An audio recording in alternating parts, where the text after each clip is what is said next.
चमत्कारिक तिलोत्तमा अप्सरा साधना अनुभव।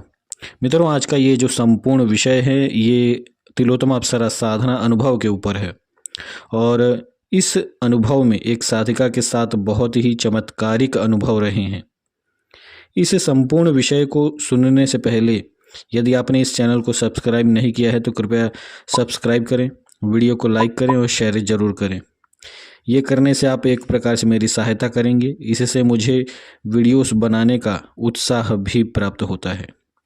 आइए अनुभव के विषय में जानते हैं। मित्रों, एक दिल्ली के रहने वाली एक साधिका हैं जो कि तिलोत्तमा अप्सरा साधना करना चाहती थीं और इन्होंने आज से करीबन 3 महीने पहले मुझसे संपर्क किया था और ये तिलोत्तमा अप्सरा की साधना करना चाहती थीं। इसके पश्चात मैंने इन्हें तिलोत्तमा अप्सरा का जो साधना का नियम है उस संपूर्ण नियम के विषय में मैंने इन्हें जानकारी दी और नियम के अनुसार इन्हें एक नदी के किनारे यह साधना करना था और एकांत स्थान में करना था।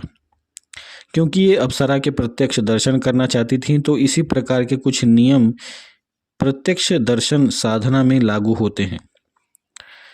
अब ये दिल्ली में रहती थीं तो इन्हें कोई भी ऐसा स्थान नहीं मिला जहाँ पर ये अकेले में साधना कर सकें, क्योंकि क्या होता है कि शहरों में यदि इस प्रकार से कोई साधना करे तो ज़्यादातर जो लोग होते हैं वो यही सोचते हैं कि ये ज़रूर कोई तांत्रिक साधना कर रहा है।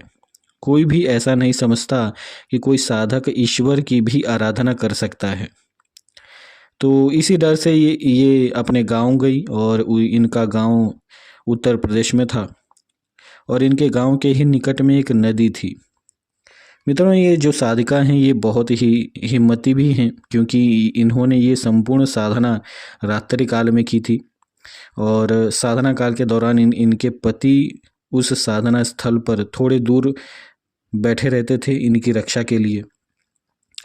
तब क्या होता है कि ये अपने गांव जाती हैं और इन्होंने अपने गांव में ही उस नदी के तट पर साधना करना आरंभ कर दिया, क्योंकि नदी के ही किनारे माता शमशान काली का एक मंदिर था और वह जो इलाका था वो एक प्रकार से आप कह सकते हैं कि एक मरघट था, लेकिन ये शमशान से थोड़ी दूर साधना करती थीं। और जैसा कि मैंने बताया कि इनकी रक्षा के लिए इनके पति थोड़ी दूर पर बैठे रहते थे।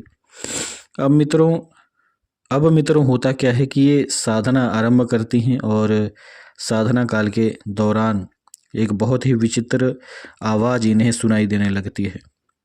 आवाज़ कुछ ऐसी थी कि कोई स्त्री धीरे धीरे फुसफुसा रही हो इनके कान में। और इसी प्रकार के भयंकर अनुभव जब इनके साथ होते हैं तो ये कुछ क्षणों के लिए वहाँ पर डर जाती हैं, लेकिन फिर भी अप्सरा के प्रत्यक्ष दर्शन करने की जो इनकी तीव्र इच्छा थी उस इच्छा के कारण ये उस साधना को आरंभ ही रखती हैं। ये वहाँ से डर कर भागती नहीं। जैसा कि मैंने बताया ये बहुत ही हिम्मती महिला हैं। इसके पश्चात इन्होंने वह उस दिन की साधना संपन्न की और इसी प्रकार करीबन 4 दिनों तक इनके साथ ऐसे ही अनुभव हुए। ये जब भी उस स्थान पर बैठती मंत्र जप आरंभ करती तो किसी महिला की फुसफुसाहट इनके कानों में इन्हें सुनाई देती।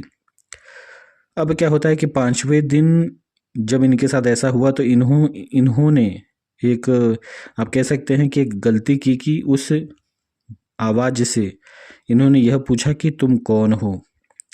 तब वहाँ पर बहुत ही प्रचंड रूप में अट्टहास की आवाज़ आती है और वह जो आवाज़ होती है वह स्वयं माता शमशान काली का होता है।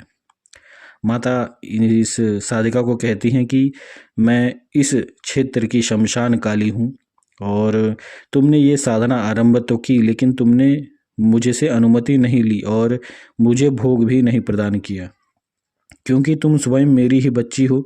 इस क्षेत्र से ही तुम्हारा उद्गम हुआ है तो मैं तुम्हें क्षमा करती हूँ, लेकिन आज साधना करने के पश्चात तुम मुझे मेरा भोग प्रदान कर देना। इसके पश्चात मित्रों जब इस प्रकार माता शमशान काली का आदेश इन्हें होता है तो ये उसी समय जब इनकी साधना उस दिन की खत्म होती है तो ये तुरंत ही जाती हैं और एक कलेजी का भोग माता शमशान काली के मंदिर पर उन्हें भेंट करती हैं। इसके पश्चात जब ये भेंट करती हैं तो ये देखती हैं कि जो माता शमशान कालिका मंदिर में जो माता शमशान कालिका श्री विग्रह है उसी श्री विग्रह से एक काले रंग की ऊर्जा उस भोग को खा रही है और ये इन्हें प्रत्यक्ष दिख रही थी। इसके पश्चात ये पुनः इसी प्रकार माता को भोग लगाने के पश्चात ये अपने घर पर चली जाती हैं। और एक बहुत ही दिव्य अनुभव इनके साथ और होता है कि उस दिन इनका पूरा शरीर मानो चमक रहा है। इनके पति इनसे कह रहे थे कि आज तुम कुछ ज़्यादा ही सुंदर लग रही हो। और ये संपूर्ण विषय तिलोत्तमा अप्सरा की साधना से ही जुड़ा हुआ है, क्योंकि आप जब भी किसी अप्सरा की साधना करते हैं तो निश्चित आपके शरीर में भी सौंदर्यता की प्राप्ति होती है। अब मित्रों, इन्होंने ये साधना अगले दिन जब आरंभ की तो ये देखती हैं कि आकाश में एक सफ़ेद रंग की ऊर्जा इन्हें दिख रही है, मानो कोई प्रेत आत्मा खड़ी हो। लेकिन उस सफ़ेद रंग की आकृति को देखकर इन्हें भय नहीं लग रहा था। तो ये ज़्यादातर यही सोच रही थी कि हो न हो ये शायद अप्सरा ही हैं। इसके पश्चात इन्होंने साधना इसी प्रकार आरंभ रखी। लेकिन एक चमत्कार और हुआ कि नदी से मानो एक व्यक्ति इन्हें देख रहा हो और नदी से दो चमकती हुई आँखें इन्हें देख रही हों, ऐसा इन्हें उस नदी में दिख रहा था। तो इससे इन्हें भय भी लगने लगा कि आकाश में इस प्रकार से सफ़ेद रंग की आकृति दिख रही है और नदी में भी भयंकर दृश्य दिख रहा है, आखिर इसका क्या रहस्य है। तभी इनके कान में एक महिला की आवाज़ आती है कि यह जो नदी में तुम्हें आकृति दिख रही है ये नदी का एक प्रेत है। इस प्रेत से तुम्हें डरने की आवश्यकता नहीं है, स्वयं माता शमशान काली तुम्हारी रक्षा कर रही हैं। ये प्रेत तुम्हें केवल डराने की चेष्टा कर रहा है।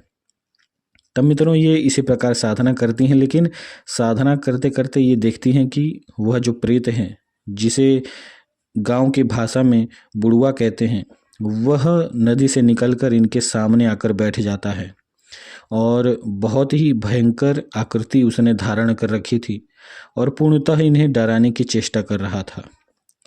क्योंकि स्वयं साधना काल के दौरान माता शमशान काली उनकी रक्षा कर रही थी, तो इन्हें ये तो पूर्ण विश्वास था कि इन्हें साधना काल के दौरान कुछ नहीं होगा, लेकिन एक भय भी था कि यह जो प्रेत है ये हो ना हो कुछ न कुछ नुकसान इन्हें पहुंचा सकता है। तब ये देखती हैं कि वह जो प्रेत है वो जमीन में हाथ डालता है और एक बच्चे का शव बाहर खींच लेता है। इसके पश्चात ये देखती हैं कि वह जो प्रेत है वह उस बच्चे के शव को खाने लगता है।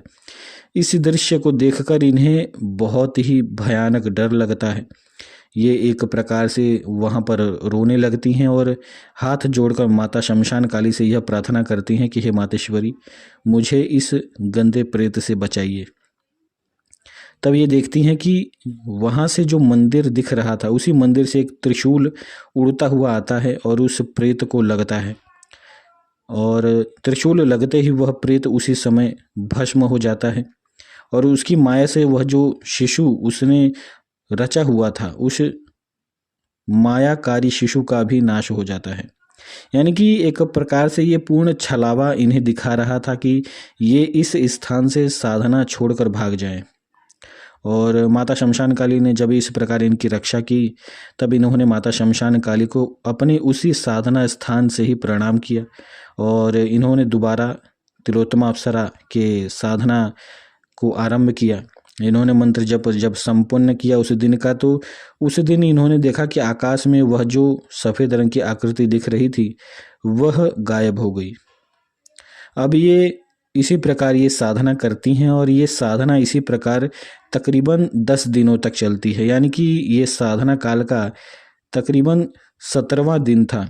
17वें दिन ये देखती हैं कि वह जो आकाश में आकृति दिख रही थी जो कि सफ़ेद रंग की थी, वह पूर्ण रूप से एक सफ़ेद रंग की देवी के रूप में बदल चुकी हैं और ये हो ना हो तिलोत्तमा अप्सरा ही थी।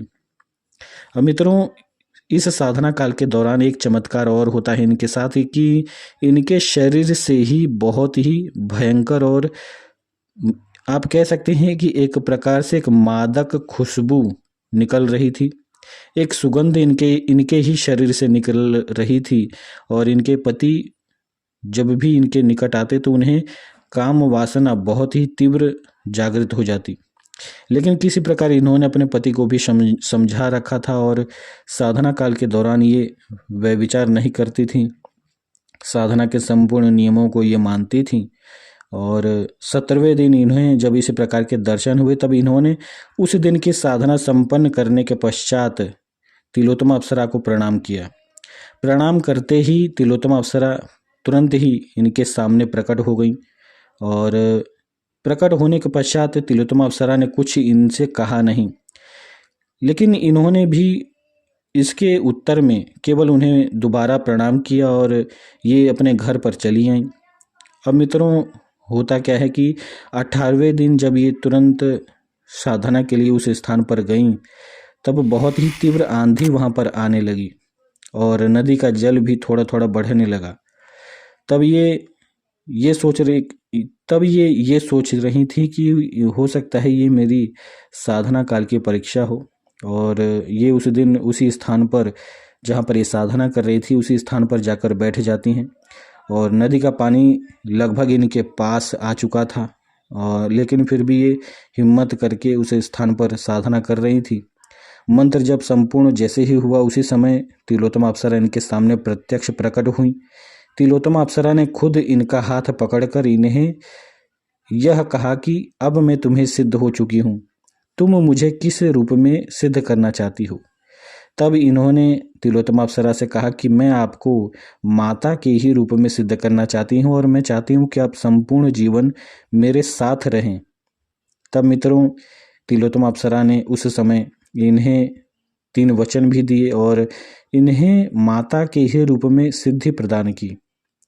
इस साधना के पश्चात इनका जीवन एक प्रकार से चमत्कारिक रूप से परिवर्तित हो गया। साधना काल के दौरान जो इन्हें दिव्य अनुभव हुए थे उन अनुभवों को इन्होंने एक डायरी में लिखा और उस डायरी का एक स्क्रीनशॉट इन्होंने मुझे भी भेजा और संपूर्ण अनुभव के विषय में इन्होंने मुझे बताया। और साधना संपन्न होने के पश्चात इन्हें धन से संबंधित लाभ आजकल मिल रहे हैं। तो मित्रों, ये तिलोत्तमा अप्सरा की साधना का एक बहुत ही चमत्कारिक अनुभव था। मुझे उम्मीद है कि आप सभी इस अनुभव को सुनकर जरूर कोई ना कोई प्रेरणा लेंगे और साधना में रुचि अवश्य ही दिखाएंगे। आज के लिए इतना ही। जय श्री महाकाल।